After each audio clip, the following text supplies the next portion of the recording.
You're my dad. Or my dad.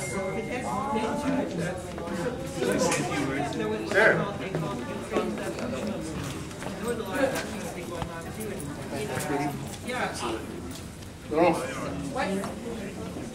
Question? Sure, I'm Max Silverman, and I'm a lawyer for Independent Jewish Voices, one of the defendants in this case. So how do you think that went today? I think it was a very interesting debate. I think some might have thought that it wouldn't be a complicated debate, that McGill would just sort of be granted an injunction on the private property, and I think we on defense were able to raise some important points about fundamental rights and why they do apply even in the context of private property. So I think it'll be an interesting judgment that will certainly be talked about for a while to come. More interesting than you thought it was going to be? Yeah, I find court always interesting, so I'm a lawyer and a nerd, but, so I don't know about that. But certainly I think there was more of a debate than one would have imagined there might have been going into it. The subject of urgency came up a lot. Why is that such a fundamental part of what the Sure. So, I mean, an injunction is an extraordinary procedure. It's meant to be used in a rather restrictive sense. It's not supposed to be, a conclusion that will get from the court in all circumstances. So, urgency is one of the four main criteria that's been established by the courts to be granted an injunction, particularly in this sort of urgent state called a provisional injunction. So, in that sense, you can't just show the court that we want this, so we should get it. You have to show that there's an urgency. There's a reason we're here. There's a reason that we're asking you to stop the protesters' freedom of expression. The court basically needs to be convinced independently that there's an urgent reason to intervene on that. You gave kind of a colorful example of comparison of why you don't think it's urgent. Can you yes, something about obstructing. No more. Oh, sure, but that was less about urgency. That was more about like the nature of a protest. Basically, in Canadian law, we recognize that the right to freedom of expression includes the right to protest. The limit on that right is usually, once that right interferes with the right of somebody else. So here, the judge was saying that he can't accept that he was saying initially that he can't accept that occupying a space is a form of protest, that it would have to be protected as freedom of expression. I think the point that I raised, that the court seemed interested in thinking about more, was the question of basically, is an occupation always an occupation that would deprive one of their property rights? And my point here is that it's not occupying a chemistry lab, it's not occupying even the place where you go get lunch on campus. It's occupying a rather empty field that honestly at this time of year is like muddy and nobody wants to hang out on it anyways. It's not occupying to occupy, it's occupying to express a political perspective. And when you're expressing a political perspective, that's a protected right that we have in Canada. You talked about how the nature of protest has changed over the course of history.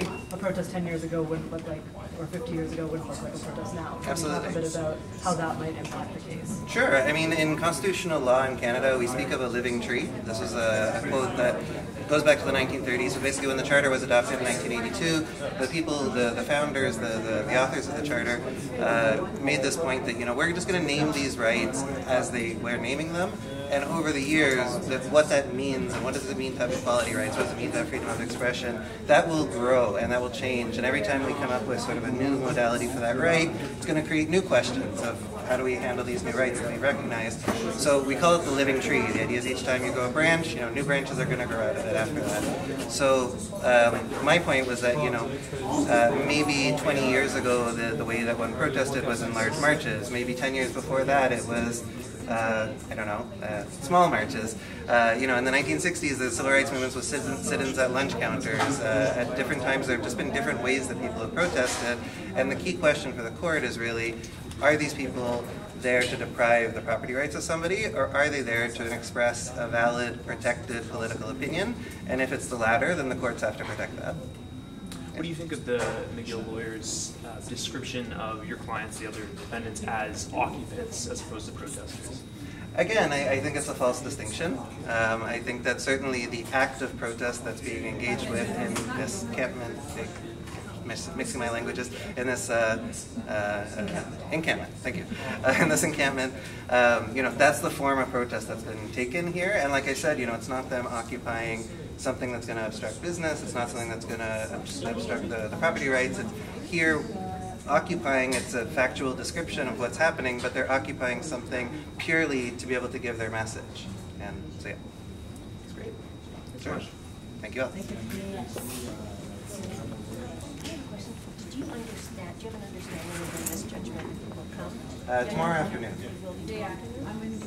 He said a few things, but it seems like that's where it was it landed. Demain après-midi, je Ouais. Il a dit probablement fin d'après-midi. Ouais. peut-être poser une question ou deux ensuite. Oui. Simplement votre nom et qui vous représente.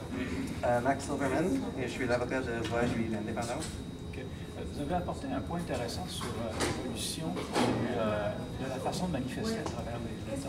Quel rendu là, justement, avec ce qui se passe? Oui. Donc, lorsqu'on parle de droit constitutionnel au Canada, on parle d'un arbre vivant. La charte a été écrite avec des affirmations assez générales. Et c'est au tribunal, à chaque génération, d'interpréter ces droits-là. Chaque fois qu'on a une loi, ça va soulever d'autres questions qui vont imposer des nouveaux droits. Donc, l'idée, chaque fois qu'il y a une branche qui pousse, il y aura une autre branche qui pousse de là.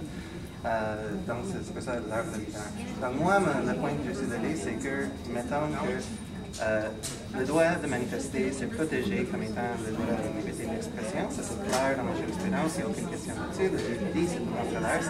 Donc, pour moi, si c'est le cas, que le droit de manifester, c'est un droit de liberté d'expression qui est assujetti aux limites qui sont raisonnables, c'est-à-dire que la manière de manifester peut changer, et chaque fois que ça change, il faut protéger ce droit-là tant que ça rentre dans les limites raisonnables. Franchement, c'est peut-être bien aussi. C'est parfait, les limites raisonnables, justement. Oui. Vous avez fait une allusion à l'occupation d'un laboratoire. Oui, maintenant, je ne sais pas pour dire que je crois qu'occuper un laboratoire, c'est toujours contraire à la loi.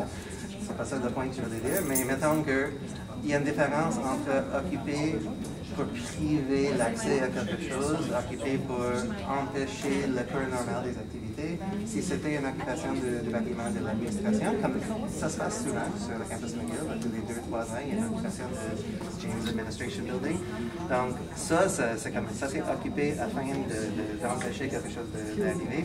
Tandis que là, ce qu'on appelle l'occupation, c'est vraiment comme une manifestation d'un point de vue politique. Ça ne bloque rien. C'est juste que c'est visible. Et l'occupation, c'est une manière de rendre visible le message politique. Et rendre visible le message politique, c'est une forme de liberté d'expression qui est protégée par la Charte. Excellente conclusion. Merci à vous.